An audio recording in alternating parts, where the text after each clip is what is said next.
Shalom warga kerajaan dimanapun berada, senang sekali kembali berjumpa dengan saudara. Dan saya berdoa buat setiap kita semua dalam pemeliharaan Tuhan, dan setiap kita dalam kondisi damai sejahtera, dalam kondisi dipelihara oleh Tuhan dengan sempurna. Nah, biarlah saudara terkasih dalam Tuhan, hari ini kita akan kembali belajar pendewasaan rohani kita di hadapan Tuhan melalui firman Tuhan yang akan kita dengar. Dan hari ini tema saya, bagaimana saya akan berbicara tentang kekurangan bukan berarti menjadi hambatan untuk kita maju. Nah, mari kita lihat sama-sama, kita akan belajar dari sebuah kisah tokoh Alkitab yang bernama Musa. Mari kita lihat sama-sama dalam Keluaran pasal yang keempat, ya. Saya akan bacakan dimulai dari ayat yang pertama sampai dengan yang ke-8. Cukup panjang, tapi supaya kita sama-sama belajar dan merenungkan ini, dan kita akan diberkati oleh Tuhan. Ayat yang pertama, demikian firman Tuhan. Lalu sahut Musa, bagaimana jika mereka tidak percaya kepadaku dan tidak mendengarkan perkataanku, melainkan berkata, Tuhan tidak menampakkan diri kepadamu. Tuhan berfirman kepadanya, apakah yang di tanganmu itu? Jawab Musa, tongkat. Firman Tuhan, lemparkanlah itu ke tanah. Dan ketika dilemparkannya ke tanah, maka tongkat itu menjadi ular, sehingga Musa lari meninggalkannya. Tetapi firman Tuhan kepada Musa, ulurkanlah tanganmu dan peganglah ekornya. Musa mengulurkan tangannya, ditangkapnya ular itu, lalu menjadi tongkat di tangannya. Supaya mereka percaya bahwa Tuhan Allah nenek moyang mereka, Allah Abraham, Allah Ishak, dan Allah Yakub telah menampakkan diri kepadamu. Lagi firman Tuhan kepadanya, masukkanlah tanganmu ke dalam bajumu. Dimasukkan tangannya ke dalam bajunya, dan setelah ditariknya keluar, maka tangannya kena kusta, putih seperti salju. Sesudah itu firman-Nya, masukkanlah tanganmu kembali ke dalam bajumu. Musa memasukkan tangannya kembali ke dalam bajunya, dan setelah ditariknya keluar, maka tangan itu pulih kembali seperti sebelumnya seluruh badannya. Jika mereka tidak percaya kepadamu dan tidak mengindahkan tanda mukjizat yang pertama, maka mereka akan percaya kepada tanda mukjizat yang kedua. Nah, saudara terkasih dalam Tuhan, dari kebenaran firman Tuhan yang kita baca dan kita renungkan bersama-sama, kita akan melihat bagaimana ini adalah sebuah arahan dari Tuhan. Awal bagaimana Tuhan ingin memakai Musa untuk membawa Musa dipakai untuk membawa keluar bangsanya keluar dari tanah perbudakan.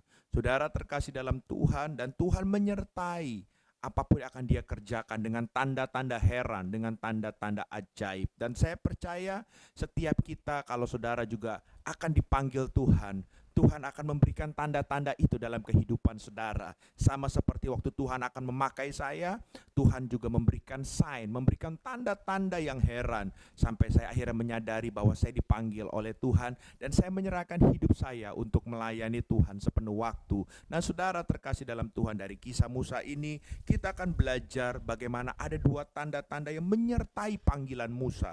Yang pertama, tongkat bisa berubah menjadi ular.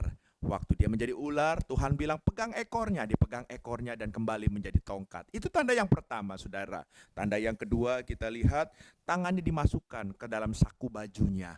Dan waktu dikeluarkan, tangannya itu kena kusta, saudara. Sakit kusta itu adalah penyakit yang tidak bisa disembuhkan, apalagi pada zaman itu, saudara.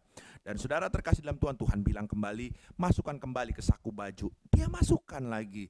Dan waktu Musa taat, waktu dikeluarkan lagi disuruh Tuhan, ternyata sudah sembuh lagi. Saudara, dua hal ini adalah sebuah tanda yang menyertai panggilan Musa.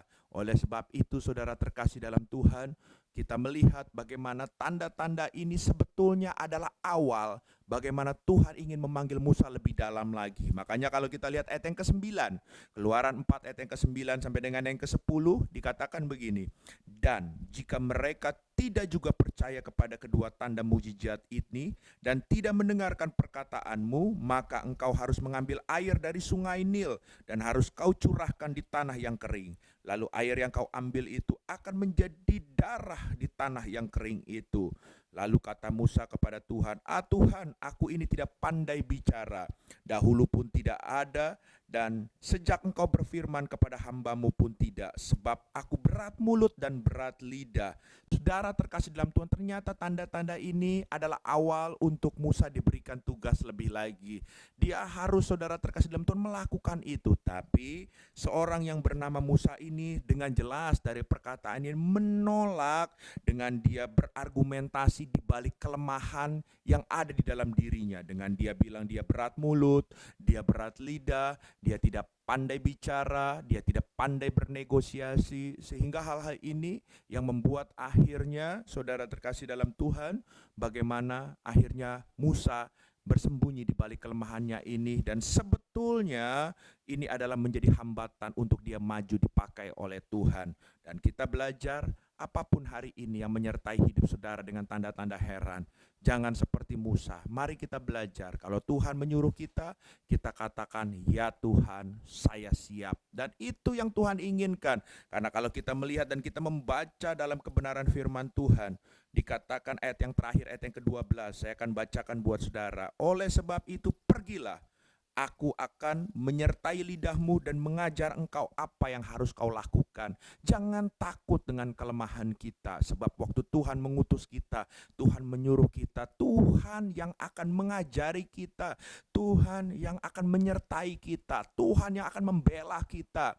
Dan saya percaya bila mana kita berjalan dengan Tuhan yang hebat, apapun kekurangan kita, bisa Tuhan tutupin menjadi kelebihan buat setiap kita. Saya merasa waktu awal dipanggil Tuhan, saya juga gak ngerti kemana Tuhan mau bawa saya. Tapi waktu saya serahkan hidup saya kepada Tuhan, pelan-pelan Tuhan akhirnya menunjukkan destiny yang Tuhan akan bawa dalam hidup saya lebih lagi. Dan saya berdoa buat setiap kita, mari hari ini ambil terlibat dalam hal-hal perkara yang hebat. Ambil pekerjaan Tuhan, sehingga kita akan semakin bertumbuh dan maju, dan nama Tuhan akan dipermuliakan dalam hidup kita. Haleluya, Tuhan memberkati. Izinkan saya berdoa buat saudara. Bapa yang baik, hamba berdoa dalam nama Yesus, dimanapun kami berada, kalau hari ini hidup kami sudah menyadari disertai oleh tanda-tanda heran, dan Kau akan memanggil kami, dan kami selalu bersembunyi di balik kelemahan kami yang kami ketahui. Ampuni kami, karena kami tahu Engkau tidak akan pernah salah dalam memanggil kami. Kelemahan kami bukan menjadi alasan untuk kami tidak melayani Tuhan, tapi kami tahu di saat kami berjalan dengan Tuhan, Engkau akan menolong kami, menyempurnakan seluruh kelemahan kami menjadi kekuatan yang luar biasa, dan nama Tuhan akan dipermuliakan melalui kehidupan kami. Terima kasih, dalam nama Yesus kami telah berdoa dan bersyukur kepada Tuhan. Haleluya, amin.